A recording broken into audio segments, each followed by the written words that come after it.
আসুন আজকে আমরা অতি সুন্দরভাবে চমৎকার স্বাদের জন্য আমরা লুচি বানাবো। কি পদ্ধতিতে বানাচ্ছি খালি দেখুন। লুচিগুলো আমি 2-4 দিন রেখেছি বলে একটু শুকিয়ে গেছে, তা এটা একটু শুকনো শুকনো। যাই হোক, লুচিগুলোকে একটু পরিষ্কার করে নেবেন, অর্থাৎ গায়ের যে খোসাটা আছে খোসাটা খুলে ফেলবেন। যেভাবেই আপনার দরকার হয় সেভাবে আপনি ছুরি দিয়ে বটি দিয়ে করতে পারেন। করে এগুলো কেটে নেবেন, ছোটো ছোটো করে কেটে নেবেন। কেটে নিয়ে ভালো করে জল দিয়ে ধুয়ে নেবেন, খুব সুন্দরভাবে জল দিয়ে ধুয়ে নেবেন। তারপরে জলটাকে ঝাড়িয়ে নেবেন, একটুখানি রাখবেন, জলটা শুকিয়ে যাবে। এবার আমার মশলা এগুলোকে মেশাবো কী করে দেখুন। আমি এখানে সাদা সর্ষে বাটা রেখেছি, আপনি কালো সর্ষে নিতে পারেন।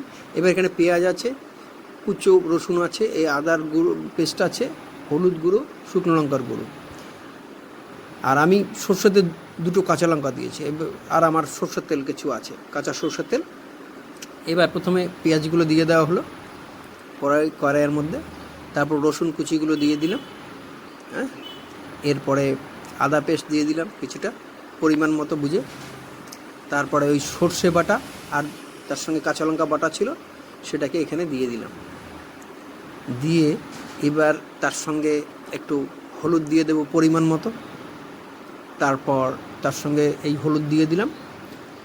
এরপর আমি আর একটু শুকনো লঙ্কার গুঁড়ো দেবো। আপনারা আপনাদের প্রয়োজন মতো ঝাল যেরকম খাবেন সেরকমভাবে দেবেন। দিয়ে এটাকে একটু মাখবেন, মেখে এবার একটু পরিমাণ মতো নুন দিন, আপনার যতটা মনে হয় নুন দিয়ে দেবেন। নুনটা দিয়ে আপনি এটাকে একটু মাখবেন। এবার ওই যে আমাদের সরষের তেল আছে, সরষের তেলটা কিছুটা দিয়ে মেখে নেব, পরিমাণটা বুঝে নিতে হবে আমাকে। এরকমভাবে পেস্টটা তৈরি হয়ে গেল।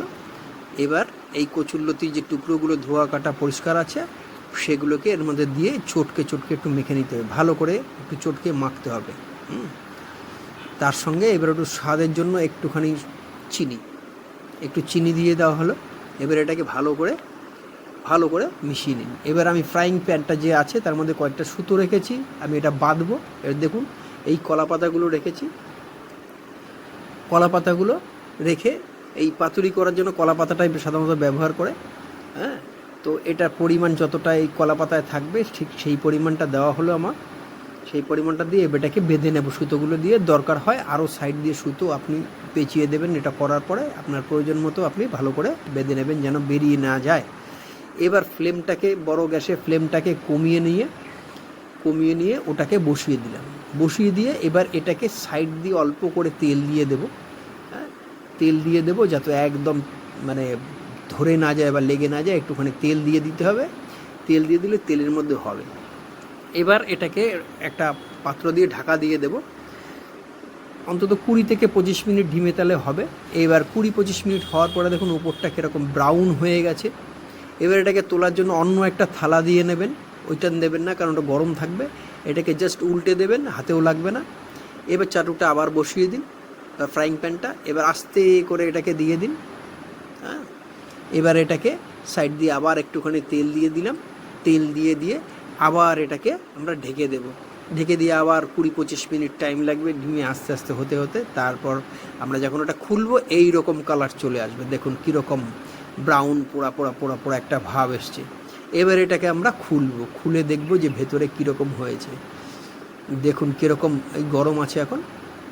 এবার দেখুন এটাকে অসাধারণ দেখতে একটা স্ট্রাকচার এসছে, অসাধারণ। একটু পোড়া ওপর দিকটা এবং নিচ দিকটা থাকবে, অসাধারণ স্বাদ লাগবে। এইভাবে করে দেখবেন, আমি গ্যারান্টি দিচ্ছি খেয়ে আপনাদের ভালো লাগবেই।